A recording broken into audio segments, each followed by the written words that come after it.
Salut les Waterfist, j'espère que vous allez bien, j'espère que vous passez des bonnes vacances si c'est le cas. Juste un petit message pour vous remercier de l'engouement que vous portez à cette chaîne. Vous êtes toujours de plus en plus nombreux à vous abonner gratuitement à la chaîne YouTube. Voilà, c'est pour nous un signal fort pour nous inciter à continuer à fournir ce travail gratuitement. Cette première lecture du pronostic pour chaque quintet, chaîne qu'on a créée au mois de mars, et on s'apprête à franchir la barre des 1000 abonnés. Voilà, un grand merci à vous tous. Continuez à vous abonner. N'hésitez pas, comme vous le faites régulièrement pour la plupart d'entre vous, à nous laisser des petits messages, à liker la vidéo. Voilà, ça nous aide à prouver que l'utilité de cette chaîne. Voilà, on est content de pouvoir vous donner toutes ces infos gratuitement. Allez, on se concentre tout de suite sur le pronostic du 18 août 2022, R1C8, prix du Vieux Bassin sur l'hippodrome de Deauville. Ça sera du plat, 55 000 € d'allocation, 2500 mètres à parcourir pour les 16 partants âgés de 3 ans, piste en herbe, corde à droite. Le quintet du 17 n'est pas encore couru au moment où j'enregistre cette vidéo puisqu'il se courait à 20h15.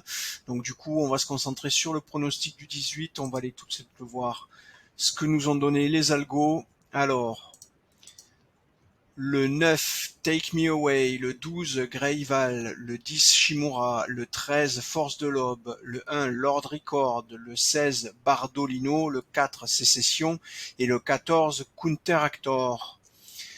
Alors, une course catégorisée loterie, comme vous pouvez le voir, notre algorithme de classification en comparaison avec toutes les courses dont nous disposons en base de données, c'est-à-dire un peu plus de 70 000 courses aujourd'hui, a fait une comparaison de cette course avec tous les paramètres qui la composent et nous a permis de catégoriser cette course comme une course loterie, donc une course sur laquelle on va vous déconseiller de jouer du quintet et on vous recommande d'aller jouer des jeux moins spéculatifs comme du simple gagnant placé, du couplet, et si vous êtes très inspiré, de monter sur du trio tiercé, mais vraiment si vous avez le nez creux. Sinon on va s'abstenir. Éventuellement du 2 sur 4, évidemment ça peut faire le job aussi.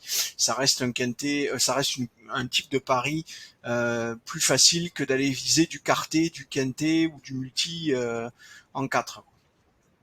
Allez, côté probabilité, donc sur cette sélection de 8 chevaux que je vous ai énuméré, le 9 Take Me Away est à 10,93, le 12 Greyval est à 9,54 et 8,36 pour le 10 Shimura, ce qui fait qu'en jouant les 3 premiers chevaux de notre pronostic, on est à 29%, quasiment 30%, c'est-à-dire pas tout à fait une chance sur 3 d'avoir ce pronostic, ce qui veut dire que vous ne pourrez jouer ces chevaux. Donc si vous jouez les 3 chevaux en simple gagnant par exemple, 3 fois 1 euro, ça nous fait donc une chance sur 3. Ça veut dire que lorsque vous touchez le quintet, il faut qu'il vous rapporte 9 euros pour que ça soit flat, c'est-à-dire que vous ne gagnez pas ni ne perdez pas d'argent sur le long terme. Donc il faut que la cote de ces 3 chevaux, les cotes de ces 3 chevaux, donc chacun individuellement, soit supérieure à 9 pour que ça reste rentable sur le long terme. Vous voyez que du coup c'est très peu probable et donc il faudra s'abstenir de rentrer dans ce genre de paris. Ensuite, si on continue, on élargit pour aller rentrer sur du couplet, avec Force de l'Aube le 13 qui est actuellement à 7,49, 7,08 le 1 Lord Record, Bardolino le 16 est à 6,41, 6,34 pour le 4 Sécession et 6,34 ex aequo pour Counter Actor, le 14, le dernier cheval de notre sélection, le 8. Le 8e cheval, pardon. Vous voyez que les 2 derniers chevaux de notre sélection sont en arbitrage à 6,34, après ça continue à dégringoler. On espère, avec les prochains recalculs qui auront lieu cette nuit et demain, une amélioration sur la discrimination de ces chevaux. Actuellement, on est à 6,34 pour le dernier, 10,93 pour le premier. Ça fait donc 8 chevaux étalés dans 4% de probabilité. Vous voyez que les écarts sont très faibles, raison pour laquelle on se retrouve avec un quintet qui est aussi catégorisé loterie. Voilà, on a fait le tour. Je vous souhaite une belle après-midi. Je vous dis bon jeu et à demain.